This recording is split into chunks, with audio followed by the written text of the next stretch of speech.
Hello everyone, welcome to టీ1 academy. I'm Sudheer Kumar. Daily current అఫైర్స్లో భాగంగా మనము ఈరోజు 13th మేకి సంబంధించిన వేరియస్ కరెంట్ అఫైర్స్ ఏవైతే న్యూస్లో ఉన్నాయో వాటి గురించి చూద్దాం. Okay, first and foremost topics కనుక చూసుకున్నట్లయితే international day of plant health ఏ రోజున సెలబ్రేట్ చేసుకుంటున్నాము? మే 12th రోజున. సో థీమ్ ఏంటి అనేది చూద్దాము. అలాగే United nation global road safety week కూడా న్యూస్లో ఉంది. ఓకే, జనతాకి కహానీ మేరీ ఆత్మకథ అని చెప్పేసి బుక్ రాశారు. సో అది ఎవరు రాశారు ఏంటి అనేది చూద్దాము. వరల్డ్ జ్యూరిస్ట్ అసోసియేషన్కి సంబంధించిన న్యూస్ ఉందండి. సో అదేంటో చూద్దాము. శాంపిల్ రిజిస్ట్రేషన్ సర్వే వారు ఇటీవల 2021 ఇయర్కి గాను ఎంఎంఆర్, ఐఎంఆర్, ఇన్ఫాంటీ మోర్టాలిటీ రేట్ ఇలాంటి అన్ని డీటెయిల్స్ పబ్లిష్ చేయడం జరిగింది. సో ఈ శాంపిల్ రిజిస్ట్రేషన్ సర్వేకి సంబంధించిన సర్వే చూద్దాము. అలాగే world's first crypto tourism payment సిస్టాన్ని లాంచ్ చేసినటువంటి కంట్రీ భూటాన్ అండి. This is the most important current affair today. Okay, ఇది ఎస్ఆర్ఎస్. ఓకే, మనకి ఈ రెండు టాపిక్స్ కూడా చాలా ఇంపార్టెంట్ అండి ఈ రోజులో. సో హిమాలయన్ క్లీనప్ 2024 రిపోర్ట్ కూడా న్యూస్లో ఉంది. సో దాని గురించి కూడా చూద్దాము. Karnataka state road transport corporation ఏదైతే ఉందో కార్పొరేషన్, సో దానికి సంబంధించి ఫార్చునా గ్లోబల్ ఎక్సలెన్స్ అవార్డ్స్ అనేటివి రావడం జరిగింది. Okay, SECL organise first Sneh Milan Mela to build strong community relations అనేది. సో చూద్దాము స్నేహ్ మిలన్ మేళా అంటే ఏంటి. అలాగే నయి దిశ అని చెప్పేసి ఢిల్లీ పోలీస్ వాళ్ళు లాంచ్ చేయడం జరిగింది. ఆ స్కీమ్ ఏంటనేది చూద్దాం. Okay, first and foremost current affair కనుక చూసుకున్నట్లయితే మనకు ప్రతి సంవత్సరం కూడా international day of plant health అని చెప్పేసి మే 12న, ఏ రోజు అండి? మే 12న ప్రతి ఇయర్ కూడా మనము international day of plant health అని చెప్పేసి సెలబ్రేట్ చేసుకోవడం జరుగుతుంది. మనకి ఇంపార్టెంట్ డేట్స్ కనుక న్యూస్లో ఉన్నప్పుడు వాటి యొక్క థీమ్ ఏనంది అనేది చాలా ఇంపార్టెంట్. కాంపిటేటివ్ ఎగ్జామ్స్లో కంపల్సరీగా థీమ్ అడగడం జరుగుతుంది. సో అదేవిధంగా ఈ year international day of plant health గల థీమ్ ఏంటంటే the importance of plant health in one health. Okay, the importance of plant health in one health every year 12th May రోజున ప్రతి సంవత్సరం సెలబ్రేట్ చేసుకోవడం జరుగుతుంది. సో దీని పర్పస్ ఏంటి? Okay, మనకి ప్లాంట్ అంటే మొక్కలు ఏవైతే ఉంటాయో మొక్కల యొక్క ఆరోగ్యం గురించి అవేర్నెస్ తీసుకురావాలన్న ఉద్దేశంతోనే ప్రతి సంవత్సరం కూడా 12th మే రోజున the international day of plant హెల్త్ను సెలబ్రేట్ చేసుకోవడం జరుగుతుంది. ఎందుకు అంటే మనకి ఫుడ్ చైన్ ఏదైతే ఉందో, ఓకే, ఈ ఫుడ్ చైన్లో మనకి మేజర్గా ఆహార గొలుసు అంటారు కానీ ఆహార గొలుసులో ప్లాంట్సే ప్రధాన ఉత్పత్తికారాలు. Okay, primary producer. So plants వల్లనే హ్యూమన్స్ కానీ యానిమల్స్ కానీ అదేవిధంగా ఎన్విరాన్మెంట్లో ఉన్నటువంటి ఈ అట్మాస్ఫియర్స్ ఇవన్నీ కూడా ఒక రకంగా చెప్పాలంటే ప్లాంట్స్ ద్వారానే క్రియేట్ అవుతాయి. సో అందుకని చెప్పేసి ప్లాంట్స్ పైన వాటి మొక్కల ఏదైతే హెల్త్ ఆరోగ్యం ఉంటుందో దానిపైన అవేర్నెస్ క్రియేట్ చేయాలన్న ఉద్దేశంతోనే ఎవ్రీ ఇయర్ కూడా ఇంటర్నేషనల్ డే ఆఫ్ ప్లాంట్ హెల్త్ని సెలబ్రేట్ చేసుకోవడం జరుగుతుంది.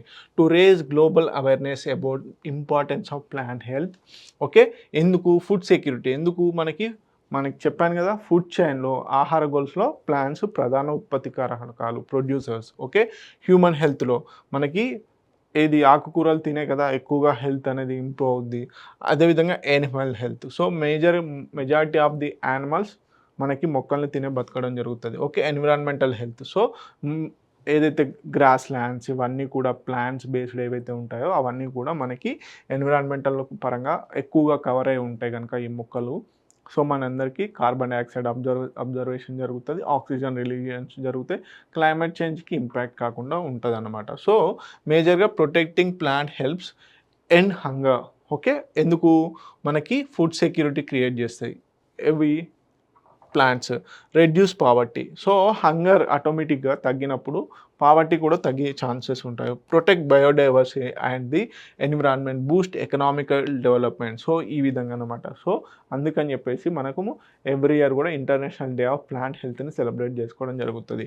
అదేవిధంగా మనకి ఇంకో ఇంపార్టెన్స్ ఏందంటే ప్లాంట్స్ యొక్క ప్రాముఖ్యత తెలపడం కోసం అని చెప్పేసి international year of plant health 2020ని international year of plant health 2020ని కూడా సెలబ్రేట్ చేయడం జరిగింది. అంటే మనకి యునైటెడ్ నేషన్స్ వారు ప్రతి సంవత్సరానికి కానీ ప్రతి డికేడ్ని కానీ ఒక ఇంపార్టెన్స్ కోసం మనకు ఇంటర్నేషనల్ ఇయర్ ఆఫ్ మిల్లెట్స్ని కూడా సెలబ్రేట్ చేయడం జరిగింది. సో మీ అందరికీ ఒక టాస్క్ ఏంటంటే ఎవరైతే ఈ వీడియో చూస్తున్నారో వారు ఇంటర్నేషనల్ ఇయర్ ఆఫ్ మిల్లెట్స్ని ఏ ఇయర్లో సెలబ్రేట్ చేసుకున్నారో మీరు కామెంట్ సెక్షన్లో పెట్టండి. సో ఈ విధంగా ప్రతి సంవత్సరం కూడా ఏదో ఒక ప్రాముఖ్యతకు ఇంపార్టెన్స్ ఇస్తారు. అదేవిధంగా యునైటెడ్ నేషన్స్ వారు 2020ని ఇంటర్నేషనల్ ఇయర్ ఆఫ్ ప్లాంట్ హెల్త్గా కూడా రికగ్నైజ్ చేయడం జరిగింది. సో దీని ద్వారా మొక్కల యొక్క ఇంపార్టెన్స్ని ప్రాముఖ్యతను తెలియజేయాలన్న ఉద్దేశంతో వివిధ రకాలుగా అవేర్నెస్ క్యాంపెయిన్స్ అనేవి కూడా చేయడం జరుగుతుంది. Okay, so next current affair కనుక చూసుకున్నట్లయితే ఏంటి, United nation global road safety week ఎప్పటి నుంచి ఎప్పటి వరకు మనకు 12th నుంచి 18th మే మధ్యలో యునైటెడ్ నేషన్ గ్లోబల్ వాళ్ళది రోడ్ సేఫ్టీ వీక్ని ఆర్గనైజ్ చేయడం జరుగుతుంది. సో ఖచ్చితంగా అడిగే ఛాన్సెస్ ఉన్నాయి. United nations global road safety వీక్ని ఏ నెలలో నిర్వహించారు, లేకపోతే ఏ రోజు నుంచి ఏ రోజు వరకు తీసుకొచ్చారు అంటే 12th మే నుంచి 18th మే మధ్యలో united nations global road safety వీక్ని సెలబ్రేట్ చేస్తున్నారు. సో ఈ మేజర్గా రోడ్ సేఫ్టీ మనకి ప్రపంచంలో అత్యధిక మరణాలు సంభవిస్తున్నటువంటి కారణాలలో మొట్టమొదటి కారణం ఏంటంటే రోడ్ యాక్సిడెంట్స్ అండి. తర్వాత నేచురల్ డిజాస్టర్స్ ఈ విధంగా వస్తాయి. సో మనకి అత్యధికంగా ఎక్కువగా మరణాలు సంభవించేది రోడ్ యాక్సిడెంట్స్, తర్వాత నేచురల్ డిజాస్టర్స్. సో ఈ విధంగా అంటే నాట్ ఓన్లీ నేచురల్, ఇతరత్ర డిజాస్టర్స్ ద్వారా అంటే మ్యాన్మేడ్ డిజాస్టర్స్ వల్ల కూడా మరణాలు సంభవిస్తాయి. సో కానీ అత్యధికంగా మరణాలు సంభవించేది ఎందులో అంటే రోడ్ యాక్సిడెంట్స్. సో ఈ విధంగా యునైటెడ్ నేషన్స్ వారు రోడ్ యాక్సిడెంట్స్ పైన, అదేవిధంగా రోడ్ సంరక్షణ పైన కూడా రోడ్డును ఏ విధంగా ఉపయోగించాలి, బాటసారులకి అలాగే సైక్లిస్టులకి ఏ విధంగా అవేర్నెస్ తీసుకురావాలి, వాళ్ళకు సేఫ్టీ ఎన్విరాన్మెంట్ని, సేఫ్టీ రోడ్ని ఏ విధంగా ప్రొవైడ్ చేయాలి అని చెప్పేసి ఎవ్రీ ఇయర్ కూడా ఈ వీక్ని కండక్ట్ చేయడం జరుగుతుంది. దాంట్లో భాగంగానే ఈ ఇయర్ కూడా 12th మే నుంచి 18th మే మధ్యలో ఈ రోడ్ సేఫ్టీకి సంబంధించిన వీక్ని కండక్ట్ చేస్తున్నారు. సో మరి థీమ్ కూడా important. Okay, make walking and cycling safe అని చెప్పేస్తున్నారు. So make walking safe and make cycling is also safe అన్న థీమ్తో అనే ఇతివృత్తంతో ఈ year united nation global road safety వీక్ని సెలబ్రేట్ చేస్తున్నారు. ఏంటండి, make walking and cycling safe అంటే బాటసారులకి అంటే నడక ఎవరైతే చేస్తారో వారికి, సైక్లింగ్ వాళ్ళకి కూడా ఈ రోడ్ అనేది సేఫ్గా ఉండాలన్న నినాదంతో దీన్ని సెలబ్రేట్ చేస్తున్నారు. ఓకే, దీంట్లో భాగంగా హ్యాష్ ట్యాగ్స్ను కూడా క్రియేట్ చేశారు. ఇవి చాలా important. As make walking safe and as make cycling safe. ఎవరికి, స్ట్రీట్స్ ఫర్ లైఫ్ అనే నినాదంలో భాగంగా ఖచ్చితంగా ఇటీవల కాలంలో ఈ హ్యాష్ ట్యాగ్స్ ఎందులో ట్రెండింగ్లో ఉన్నాయని అడుగుతారు. దీంట్లో భాగంగా hashtag make cycling safe అని, hashtag make walking safe అని చెప్పేసి ఇటీవల కాలంలో దేనిలో బాగా నిలిచాయి అంటే యునైటెడ్ నేషన్స్ గ్లోబల్ సేఫ్టీ వీక్లో భాగంగా ఈ హ్యాష్ ట్యాగ్స్ని నినాదంలోకి తీసుకురావడం జరిగింది. సో ఈ హ్యాష్ ట్యాగ్స్ కూడా దేన్ని రిప్రజెంట్ చేస్తున్నాయి, థీమ్ని రిప్రజెంట్ చేస్తున్నాయి. ఏం theme, make walking and cycling safe అనే థీమ్తో. సో మేజర్గా పెడస్ట్రియన్స్కి, సైక్లిస్టులకి రోడ్ సేఫ్టీ అనేది క్రియేట్ చేయాలన్న ఉద్దేశంతో ఈ ఇయర్ థీమ్ను తీసుకొస్తున్నారు. సో దీంట్లో భాగంగా safety for pedestrians and cyclist on roads, encouraging sustainable transport options, అదేవిధంగా reducing road accidents and fatalities. Okay, road యాక్సిడెంట్స్ని అదేవిధంగా రోడ్డు ద్వారా యాక్సిడెంట్స్ల ద్వారా మరణాలను సంభవించకుండా నివారించేందుకు ఈ వీక్ని అవేర్నెస్ క్యాంపెయిన్ లాగా వాడుతున్నారు. ఓకే, సో మేజర్గా వచ్చేసి కీ మెసేజ్ ఏంది, making walking and cycling safer is crucial, ensuring healthier cities. Okay, reducing traffic congestion. మనకు తెలుసు ఇప్పుడు ఉన్నటువంటి ర్యాపిడ్ అర్బనైజేషన్లో రోడ్ సేఫ్టీలో భాగంగా మనకి ట్రాఫిక్ అనేది కంజెషన్ అనేది చాలా ఎక్కువగా ఉంది, ఇంక్రీజ్ అయింది. సో దాన్ని తగ్గించాలి. రెడ్యూసింగ్ ఎన్విరాన్మెంటల్ ఇంపాక్ట్, ఈ విధంగా కూడా అంటే సైక్లింగ్, వాకింగ్ అనేది అడాప్షన్ చేయడం వల్ల మోటార్ వెహికల్స్‌ని యూజ్ చేయడం తగ్గిపోతుంది. దాని ద్వారా ఏంటి పొల్యూషన్ అనేది తగ్గిపోతది. సో, ఆ విధంగా ఎన్విరాన్మెంటల్ ఇంపాక్ట్ కూడా రెడ్యూస్ చేయవచ్చనమాట. సో, యాక్షన్ పాయింట్స్ ఏంటి? Improve road infrastructure for pedestrians and cyclist safety. So, మనం చూస్తా ఉంటే ఏమంటున్నారు? మేజర్‌గా మనకి రోడ్ ఇన్‌ఫ్రాస్ట్రక్చర్‌లో పెడెస్ట్రియన్స్‌కి ప్రాపర్ పెడెస్ట్రియన్స్ ఉండవు. ఓకే. ఎవరైతే నడకదారులు ఉంటారో వాళ్ళకి పెడెస్టల్స్ ఉండవు. అదేవిధంగా సైక్లింగ్ ట్రాక్స్ ఉండవు. సో, వాటిని ఇంప్రూవ్ చేయాలని చెప్పేసి అంటున్నారు. So, implement laws and regulation to protect non motorized road users to raise awareness and importance of road safety for all అని చెప్పేసి ఈ వీక్‌లో భాగంగా నిర్వహించబోతున్నారు. ఓకే. సో, మేజర్‌గా date important, theme important. Okay. And ఈ హ్యాష్‌ట్యాగ్స్ కూడా important. Hashtag make cycling safe అనేది. Next current affair కనుక చూసుకున్నట్లయితే జనతా కీ కహానీ మేరీ ఆత్మకథ అని చెప్పేసి ఒక బుక్ ఇటీవల కాలంలో న్యూస్‌లో ఉంది. సో, దీన్ని రచించింది ఎవరు? ఇది యాక్చువల్ ఒరిజినల్‌గా ఏ ఏ భాషలో రచించారు? తర్వాత ఏ భాషలోకి ట్రాన్స్లేట్ అయిందని చాలా ఇంపార్టెంట్. జనతా కీ కహానీ మేరీ ఆత్మకథ అని చెప్పేసి ఇది ఒరిజినల్‌గా తెలుగులో రాయడం జరిగింది. సో, తర్వాత హిందీలోకి కూడా ట్రాన్స్లేట్ చేశారు. ఓకే. ఫస్ట్ తెలుగులో రాయడం జరిగింది. మరి రాసింది ఎవరండి? మన ఫేమస్ ఎవరు? బీజేపీ లీడర్ అయినటువంటి బండారు దత్తాత్రేయ గారు దీన్ని రాయడం జరిగింది.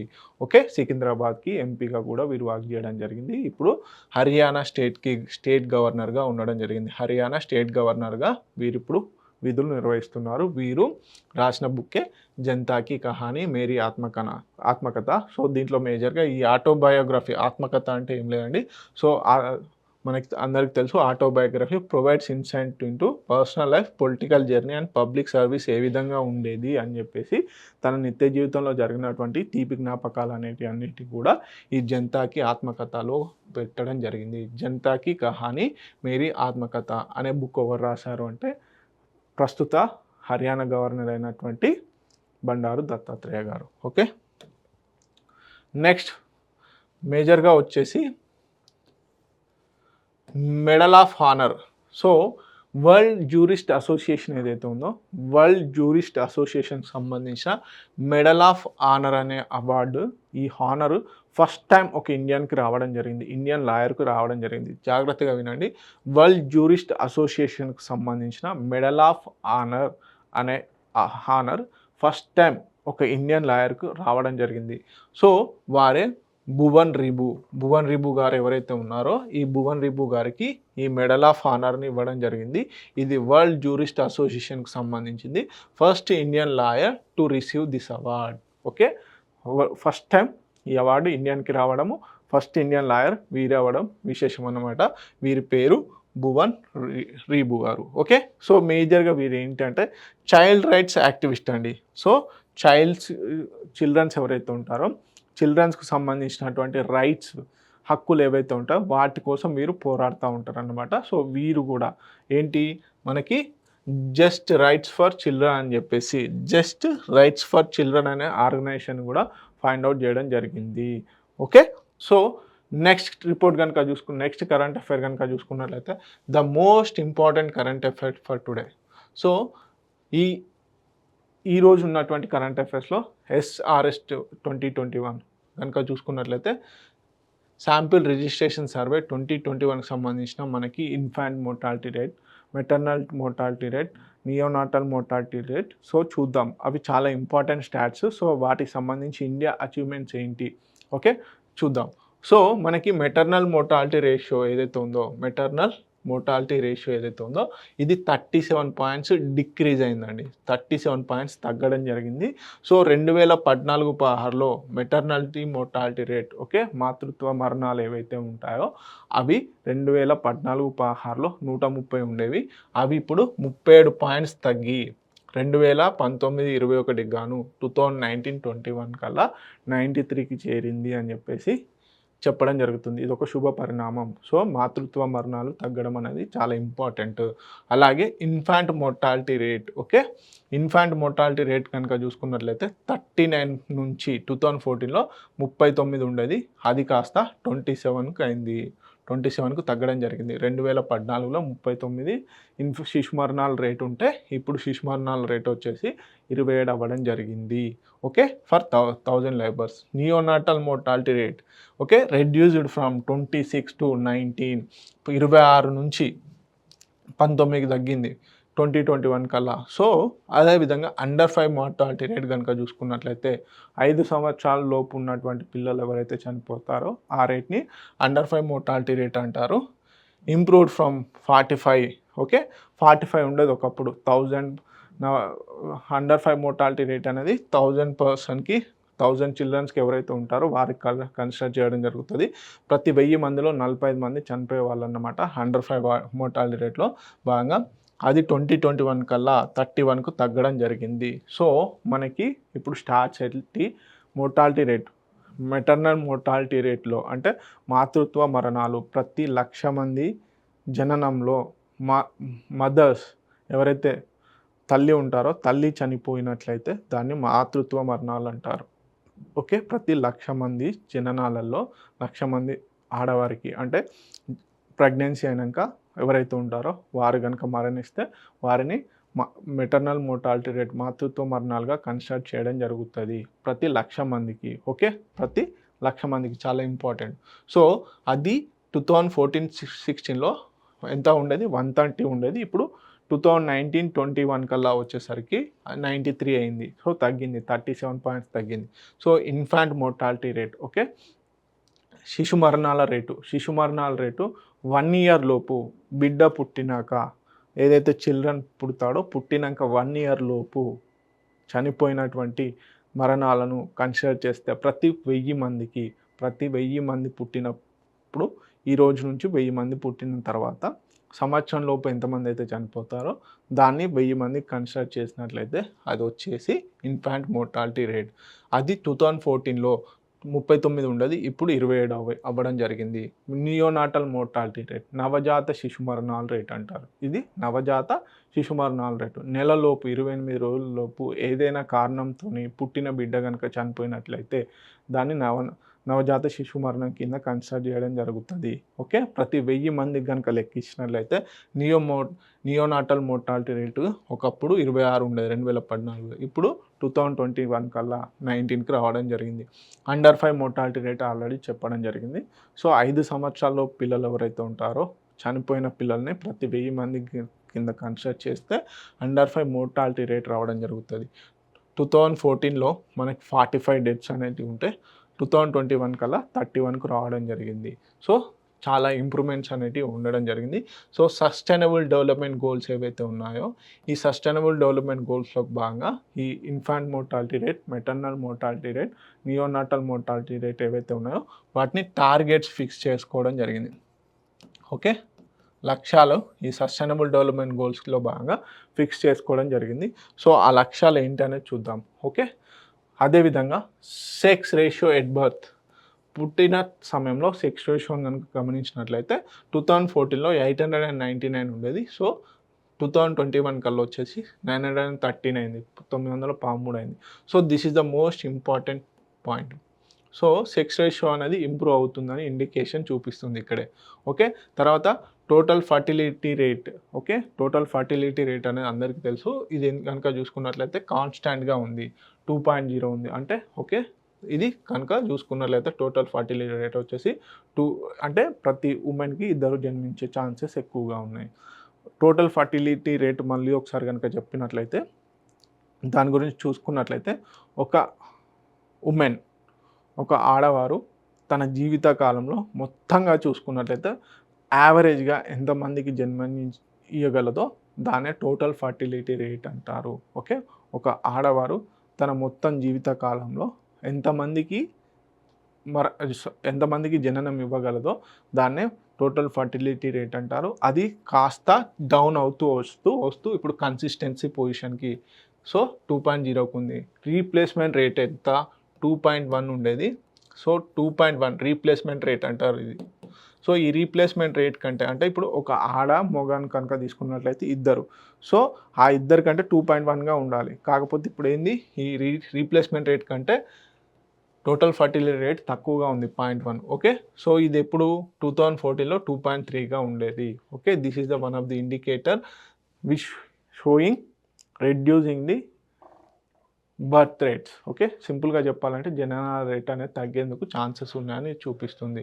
ఓకే, మనం ఇందాక చెప్పుకున్నాం కదా ఇన్ఫాంట్ మోర్టాలిటీ రేటుకు అదేవిధంగా ఎంఎంఆర్కి మనకి టార్గెట్స్ ఉన్నాయి సస్టైనబుల్ డెవలప్మెంట్ గోల్స్లో భాగంగా. సస్టైనబుల్ డెవలప్మెంట్ గోల్స్ మనం 2030 కల్లా 2030 కల్లా రీచ్ అవ్వాలని చెప్పేసి కొన్ని టార్గెట్స్ పెట్టుకున్నాం. సో 2030 కల్లా వచ్చేసి MMR target maternal mortality rate వచ్చేసి ఎంతవరకు తక్కువగా ఉండాలి, 70 కంటే తక్కువగా ఉండాలి. అంటే ప్రతి 1,00,000 మంది జననాలలో ఆడవారు ఎవరైతే ప్రెగ్నెంట్ లేడీ ఉంటారో వారు వచ్చేసి 70 మరణాల వరకే సంభవించే ఛాన్సెస్ ఉండాలి అని చెప్పేసి, 70 కంటే తక్కువ మరణాలు సంభవించాలని చెప్పేసి 2030 కల్లా సస్టైనబుల్ డెవలప్మెంట్ గోల్స్లో భాగంగా మనం టార్గెట్ పెట్టుకున్నాము.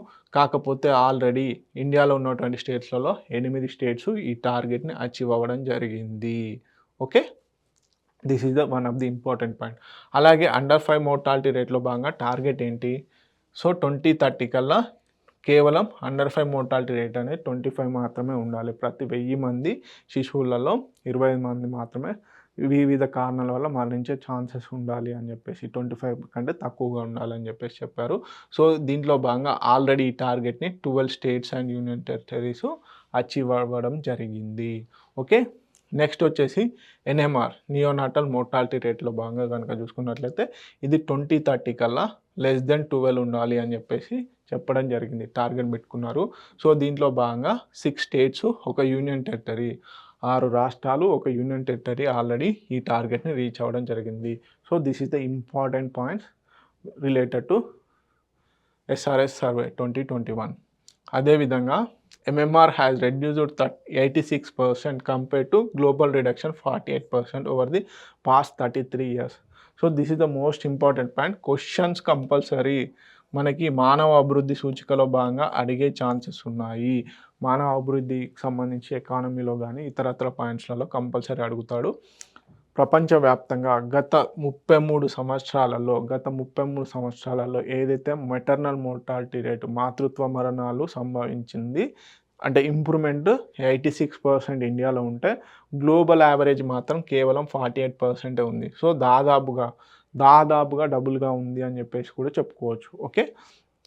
ఓకే 86% ఇంప్రూవ్మెంట్ అనేది ఇండియాలో ఉంది. కాకపోతే మనకి ఎక్కడ కేవలం గ్లోబల్ రిడక్షన్ మాత్రం 48% మాత్రమే ఉంది. ఓకే, సో కీ పారామీటర్స్ కనుక చూసుకున్నట్లయితే మనకి టాప్ స్టేట్స్ మెటర్నల్ మోర్టాలిటీ రేట్లో కేరళ వచ్చేసి కేవలం 20 మరణాలు మాత్రమే అవుతున్నాయి. తర్వాత మహారాష్ట్ర 38, తెలంగాణ 45. సో తెలంగాణ వచ్చేసి 3rd ప్లేస్లో ఉంది మెటర్నల్ మోర్టాలిటీ రేట్లు తగ్గించడంలో. అతి తక్కువ మరణాలు సంభవించేది ఫస్ట్ కేరళ, తర్వాత మహారాష్ట్ర అండ్ తెలంగాణ. అదేవిధంగా top states under 5 mortality rate కనుక చూసుకున్నట్లయితే కేరళ టాప్లో ఉంది. ఓకే, అంటే కేరళలో తక్కువగా అండర్ 5 మోర్టాలిటీ రేట్స్ తగ్గుతున్నాయి. సో ఢిల్లీలో 14 మాత్రం ఉన్నాయి, తమిళనాడులో కూడా 14 మరణాలే మాత్రం సంభవిస్తున్నాయి. Top 5 states neonatal mortality rate కనుక చూసుకున్నట్లయితే నవజాత శిశు మరణాలలో చూసుకున్నట్లయితే కేరళలో కేవలం 4 మరణాలే సంభవిస్తున్నాయి, ఢిల్లీలో 8, తమిళనాడులో 9. Okay, these are the important points related to SRS 2021. Okay, next వచ్చేసి Bhutan launches world's first crypto tourism payment system అని చెప్పేసి. సో క్రిప్టో ఓరియంటల్లో క్రిప్టో కరెన్సీ తెలుసు కండి, దాని ఓరియంటల్లో ఫస్ట్ టైం టూరిజం ఏదైతే దానికి సంబంధించిన పేమెంట్స్ అనేటివి కూడా క్రిప్టోలో మాత్రం యాక్సెప్ట్ చేసే విధంగా ఉంది. సో వాళ్ళు ఇది ఇంప్లిమెంట్ చేసినటువంటి కంట్రీ వచ్చేసి భూటాన్ ఫస్ట్ ప్లేస్లో ఉంది. So Bhutan is the first country to implement the crypto currency payments for tourism promotions కోసం అని చెప్పేసి. సో దీని మేజర్గా ఎవరెవరితో కొలాబరేట్ అయి ఉంది కనుక చూసుకున్నట్లయితే బియాన్స్ పే అని చెప్పేసి ఒకటి, మనకి ఫోన్పే, ఇవి గూగుల్ పే ఏ విధంగా అయితే ఉంటుందో సో మనకి ఎక్కడ భూటాన్లో బియాన్స్ పే అని చెప్పేసి అది అండ్ డీకే బ్యాంక్తో సంయుక్తంగా కలిపి ఈ క్రిప్టో కరెన్సీ ట్రాన్సాక్షన్స్ని హ్యాండిల్ చేయబోతుంది.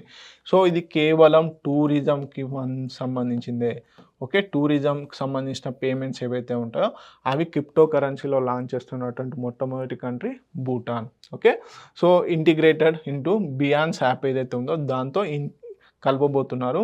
So supports over 100 crypto currencies including BNP, BTC and USDC అనే టైప్స్ ఆఫ్ క్రిప్టో కరెన్సీస్ ఏవైతే ఉన్నాయో దాదాపుగా ప్రపంచంలోని 100 టైప్స్ ఆఫ్ క్రిప్టో కరెన్సీతోని ఈ బియాన్స్ యాప్ అనుసంధానం చేయబోతున్నారు. అంటే ఈజీగా స్కాన్ చేసేసి క్రిప్టో కరెన్సీ మోడ్లో పేమెంట్ చేయబోతున్నారు. Tourist can make payments using dynamic and static QR కోడ్స్ను ఉపయోగించి పేమెంట్ చేసుకోవచ్చు. Real time payments with instant settlement Bhutanese currency via DK bank ద్వారా ఈజీగా చేసుకోవచ్చు అనమాట. సో క్రిప్టో కరెన్సీ ట్రాన్సాక్షన్ టూరిజంలో భాగంగా తీసుకొచ్చినటువంటి మొట్టమొదటి కంట్రీ ఏది అంటే భూటాన్. ఓకే, సో దీంట్లో భాగంగా ఏంటి అంటే టూరిజం రిలేటెడ్ సంబంధించిన పేమెంట్స్ ఏమేమి యాక్సెప్ట్ చేస్తారు, ఎయిర్ ఫేర్స్ అంటే మనకి ఏవైతే టికెట్స్ ఉంటాయో అవి, visas, accommodations, local fruits and other సర్వీసెస్కి సంబంధించిన ట్రాన్సాక్షన్స్ అనేటివి మనకి క్రిప్టో కరెన్సీలో చేసుకోవచ్చు వెసులుబాటు ఇవ్వబడింది. సో మేజర్గా ఏదైతే కరెన్సీ కన్వర్షన్ మార్చుకోవడం, ఒక కరెన్సీ ఇప్పుడు మనం ఇండియా రూపీ తీసుకెళ్ళి భూటాన్లో చెల్లించాలంటే కష్టం అవుద్ది. భూటాన్ కరెన్సీ కన్వర్షన్ చేసుకోవాలన్నమాట. సో అలాగే హై ట్రాన్సాక్షన్ ఫీజెస్ ఏవైతే ఉంటాయో వీటికి హర్డిల్స్గా ఉంటుందన్నమాట. సో దీన్ని ట్యాకిల్ చేయడం కోసం అని చెప్పేసి ఈ క్రిప్టో కరెన్సీని లాంచ్ చేయడం జరుగుతుంది. Okay, instant payment and secure methods for టూరిస్ట్లకి అంటే లిక్విడ్ క్యాష్ని క్యారీ చేయకుండా ఈజీగా క్యూఆర్ కోడ్ ద్వారా పేమెంట్ చేయడం ద్వారా ఏమవుతుందంటే ఈజీ అన్నమాట, ఫీజిబిలిటీ అనేది పెరుగుతుంది. అందుకని చెప్పేసి లాంచ్ చేయడం జరిగింది. Okay, next the Himalayan cleanup అని చెప్పేసి 2024 రిపోర్ట్ అనేది రావడం జరిగింది. సో దీని గురించి హైలైట్స్ చూద్దాం. ఇటీవల కాలంలో ద హిమాలయన్ క్లీనప్ రిపోర్ట్ అని చెప్పేసి న్యూస్లో ఉంది కదా, దానికి సంబంధించిన కింది అంశాలను పరిగణించండి అని కూడా అడిగే ఛాన్సెస్ ఉన్నాయి. Over 70% of the plastic waste in the Indian Himalayas is non recyclable అని చెప్పేసి ఈ రిపోర్ట్ చెప్పడం జరిగింది. ఓకే, ఈ రిపోర్ట్ ఏమని చెప్తుందంటే 70% ఆఫ్ ది ప్లాస్టిక్ వేస్ట్ అంటే హిమాలయన్ స్టేట్స్లలో ప్లాస్టిక్ పొల్యూషన్ అవుతుంది. ఓకే, అయినటువంటి ప్లాస్టిక్ పొల్యూషన్లో ఒక 100 టన్నుల ప్లాస్టిక్ పొల్యూషన్ వస్తే దాంట్లో రీసైకిల్ చేసుకునే ఛాన్సెస్ ఉన్నాయి కదా, కానీ రీసైకిల్ చేసుకున్నటువంటి ప్లాస్టిక్ ఎంత ఉంది అంటే 70%. అంటే ఒక 100 టన్స్ కనుక ప్లాస్టిక్ పొల్యూషన్ వస్తుంది అంటే దాంట్లో 70 టన్స్ వచ్చేసి నాన్ రీసైకిల్ చేసుకునేందుకు, ఓకే, 30 టన్స్ వరకు రీసైకిల్ చేసుకునేందుకు ఛాన్స్ ఉంది అంటున్నారు. Okay, this is the important point. Okay, single use food and beverage packing is the dominant source of pollution contributing 80% of the plastic waste. అంటే ఇక్కడ ఉత్పత్తి అవుతున్నటువంటి ప్లాస్టిక్ వేస్ట్ ఏదైతే ఉందో, ప్లాస్టిక్ పొల్యూషన్ ఏదైతే ఉందో దాంట్లో మేజర్ పార్ట్ వచ్చేసి మనకి సింగిల్ యూజ్ ప్లాస్టిక్ ఏదైతే ఉందో దాని ద్వారానే వస్తుంది. అంటే ఒకసారి వాడినాక దాన్ని మళ్ళీ వాడుకోరాదు. సో అలాంటి ప్లాస్టిక్ని లైక్ స్ట్రాస్, మనకి బ్రేవరేజెస్లో మనం కూల్ డ్రింక్స్లలో వేసుకునే స్ట్రాస్ ఇవన్నీ కూడా సింగిల్ యూజ్ ప్లాస్టిక్ కిందకే రావడం జరుగుతుంది. సో అలాంటి ప్లాస్టికే 80% వరకు ఉంది అని చెప్పేసి ఈ రిపోర్ట్ హైలైట్ చేసింది. Okay, 71% of the collected plastic is non recyclable including multilayered plastic. Okay, which has limited and no market value. ఏదైతే ఈ మల్టీలేయర్డ్ ప్లాస్టిక్ ఏదైతే ఉంటుందో అది మనకి మార్కెట్ వాల్యూ కూడా లేనటువంటిది అన్నమాట. సో దాని ద్వారా అక్కడ ప్లాస్టిక్ పొల్యూషన్ ఎక్కువ అవ్వడం అండ్ ఎన్విరాన్మెంటల్ చేంజెస్ రావడం, క్లైమేట్ చేంజ్కి కూడా వన్ ఆఫ్ ది రీజన్గా ఉంటుందన్నమాట. సో మేజర్గా ప్లాస్టిక్ అనేది చాలా రోజుల తర్వాత భూమిలో కలవడం జరుగుతుంది. అలాంటిది ఈ హిమాలయన్ స్టేట్స్లలో మొత్తం ఐస్తో కప్పబడి ఉన్నటువంటి స్టేట్స్ కాబట్టి అక్కడ ఏంటంటే ఇంకా బయోడిగ్రేడబుల్ అనేది ఇంకా లేట్ అవుతుంది అనమాట. సో ఫ్రీజింగ్ పాయింట్స్ చాలా ఇదిగా ఉంటుంది కాబట్టి చాలా ఏళ్ళుగా ప్లాస్టిక్ అనేది పేరుకపోతూ ఉంటుంది. And one of the trending అంటే ఇప్పుడున్నటువంటి మేజర్ ట్రెండ్ ఏంటంటే హిమాలయన్ స్టేట్స్లలో లైక్ వెడ్డింగ్ డెస్టినేషన్స్గా మారుతున్నాయి. మ్యారేజెస్ ఎక్కువగా అక్కడ జరుపుకుంటున్నారు. సో టెంపరరీ కన్స్ట్రక్షన్స్ చేయడము, ప్లాస్టిక్ని హెవీగా యూజ్ చేయడం వన్ ఆఫ్ ది మెయిన్ రీజన్గా పొల్యూషన్స్కి అవుతుందన్నమాట. సో డెస్టినేషన్స్కి వెడ్డింగ్ డెస్టినేషన్స్గా మారుతున్న తరుణంలో అక్కడ ప్లాస్టిక్ వేస్ట్ అనేది కూడా పెరుగుతుంది. చాలా సందర్భాల్లో సుప్రీంకోర్టు కానీ అదేవిధంగా నేషనల్ గ్రీన్ ట్రిబ్యునల్ ఏదైతే ఉందో ఈ రెండు కూడా ఈ వెడ్డింగ్కి సంబంధించి కూడా ఫైన్స్ వేయడం జరిగింది అక్కడ క్రియేట్ చేసినటువంటి పొల్యూషన్ వల్ల.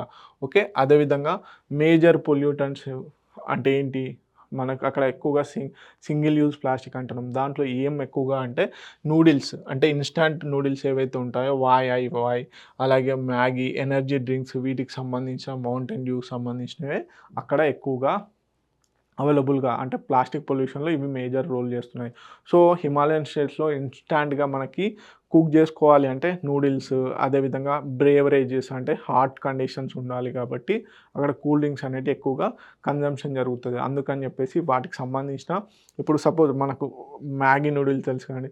సో అది ఎంత చిన్న శాషే ప్యాక్ లాగా ఉంటుంది. సో అది చింపేసి ఇన్స్టాంట్గా తయారు చేసుకొని ఆ ప్లాస్టిక్ వేస్ట్ని అక్కడే పడేయడం జరుగుతుంది. సో అలాంటి ఎక్కువగా ప్లాస్టిక్ పొల్యూషన్ అక్కడ ఎక్కువగా ఉండడం జరిగింది దానివల్ల. So impact urgent need for reducing plastic waste and focusing sustainable packaging solutions in the Himalayan states. So మేజర్గా హిమాలయాస్లో ప్లాస్టిక్ పొల్యూషన్ అనేది పెరుగుతుంది. దాన్ని తగ్గించాలి అని చెప్పేసి ఈ రిపోర్ట్ హైలైట్ చేయడం జరిగింది.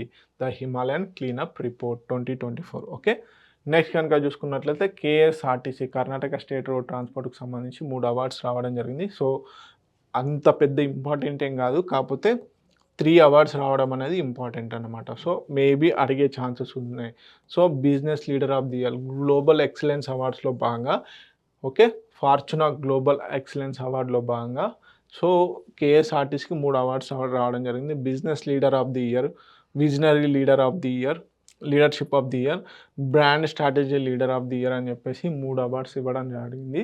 సో ఎందుకు అంటే కొన్నిసార్లు మన లైక్ ఏపీఎస్ఆర్టీసీ కానీ టీజీఎస్ఆర్టీసీకి సంబంధించి కూడా అడిగే ఛాన్సెస్ ఉన్నాయి. ఈ అవార్డ్స్ వచ్చే ఛాన్స్ ఉండేది కాబట్టి అడుగుతారు. ఓకే, ఫార్చునా గ్లోబల్ ఎక్సలెన్స్ అవార్డ్స్లో భాగంగా కేఎస్ఆర్టీసీకి ఈ 3 అవార్డ్స్ అనేవి రావడం జరిగింది. Especially visionary leadership of the year. So important, ఇది గవర్నమెంట్ సర్వీసెస్కి సంబంధించిన అవార్డు అనమాట. ఓకే, నెక్స్ట్ కనుక చూసుకున్నట్లయితే SECL organisers first Sneh Milan Mela. Okay, so Sneh Milan Mela ఇది న్యూస్లో ఉంది. దేనికి సంబంధించింది అని అడిగే ఛాన్సెస్ ఉన్నాయి. ఇది ఒక బిల్డింగ్ స్ట్రాంగ్ కమ్యూనిటీ రిలేషన్స్ అనమాట. సో ఎస్ఈసిఎల్ ఏదైతే ఉందో, SECL organized its inaugural Sneh Milan Mela Surajpur. ఎక్కడ జరిగింది? సూరజ్పూర్లో జరిగింది. సో దీంట్లో భాగంగా ఎంప్లాయీస్ని అలాగే లోకల్ కమ్యూనిటీస్ని ఒకే తాటికి తీసుకొచ్చి ఒక ఫెస్టివల్ లాగా ఆర్గనైజ్ చేసి అక్కడ లోకల్ కల్చర్ ఏ విధంగా ఉంది, లోకల్లో వంటకాలు ఏ విధంగా ఉన్నాయి అని ఒక అవేర్నెస్ లాగా తీసుకురావాలి. సో కమ్యూనిటీతోనే స్ట్రాంగ్ బిల్డప్ చేయాలి అన్న ఉద్దేశంతో స్నేహ్ మిలన్ మేళా తీసుకురావడం జరిగింది. The event featured cultural programs and traditional cuisine aim to fostering good will and building trust with local communities. Okay, local communities. So organization committee ఏంటి, పేరెంట్ ఆర్గనైజేషన్ ఏంటి, Coal India నిర్వహిస్తుంది. Okay, Coal India నిర్వహిస్తుంది. ఈ coal ఇండియాకి సంబంధించి head quarters ఎక్కడ ఉంది? బిలాస్పూర్, ఛత్తీస్గఢ్లో ఉంది. సో ఫౌండర్ ఎవరు? ఫౌండెడ్ 1985. ఓకే, సబ్సిడీస్ కనుక చూసుకున్నట్లయితే Chhattisgarh east west railway limited, Chhattisgarh east railway limited. So ఇవన్నీ మనకి సబ్సిడరీస్. సో మేజర్గా వచ్చేసి స్నేహ్ మిలన్ మేళా దేనికి సంబంధించిందంటే ఎస్ఈసిఎల్లో ఉన్న వారు ఒక స్ట్రాంగ్ కమ్యూనిటీ బిల్డప్ కోసం అని చెప్పేసి లోకల్ పీపుల్తోని స్ట్రాంగ్ కమ్యూనిటీ బిల్డింగ్ కోసం అని చెప్పేసి ఈ స్నేహ్ మిలన్ మేళాని ఆర్గనైజ్ చేయడం జరిగింది. ఎక్కడ? సూరజ్పూర్లో, ఫస్ట్ ఆఫ్ ఇట్స్.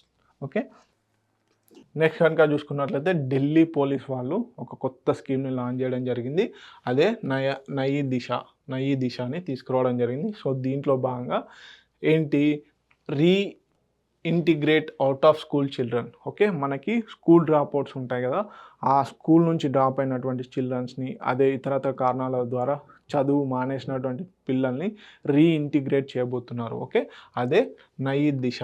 సో ఇటీవల కాలంలో నయీ దిశ స్కీమ్ని న్యూస్లో చూడడం జరిగింది. అది దేనికి సంబంధించిందంటే ఢిల్లీ పోలీస్ వారు స్కూల్ డ్రాప్ అవుట్స్ అదేవిధంగా ఇతరతర కారణాల వల్ల విద్యకి దూరమైనటువంటి విద్యార్థులని ఒకే తాటికి తీసుకొచ్చి రీఇంటిగ్రేట్ చేయబోతున్నారు. So to reintegrate out of school children into formal education, మళ్ళీ తిరిగి ఫార్మల్ ఎడ్యుకేషన్లో జాయిన్ చేయడమే లక్ష్యంగా పెట్టుకోవడం జరిగింది. So community outreach program led by the Delhi police. So మామూలుగా సమాజంతో కలిపి అంటే కమ్యూనిటీతో కలిసి ఈ ప్రోగ్రామ్ని నయీ దిశని ఇంప్లిమెంట్ చేయబోతున్నారు. Police personnel visit homes of school dropouts అయినటువంటి పిల్లల యొక్క ఇళ్ళను కూడా విజిట్ చేసి వాళ్ళకి అవేర్నెస్ క్రియేట్ చేసి మళ్ళీ తిరిగి ఫార్మల్ ఎడ్యుకేషన్ పొందే విధంగా తీసుకొస్తున్నారు అన్నమాట. So direct engagement with children and families motivate return to school. Okay, అదేవిధంగా promote education, prevent juvenile delinquency and strength and community police relationship అనేది దీంట్లో భాగంగా కూడా ఉన్నాయి. సో మేజర్గా ఎవరైతే ఫార్మల్ ఎడ్యుకేషన్కి దూరంగా ఉన్నారో స్కూల్ ఎడ్యుకేషన్కి ఆ పిల్లలే మళ్ళీ రీఇంటిగ్రేట్ చేయబోతున్నారు ఫార్మల్ ఎడ్యుకేషన్తో.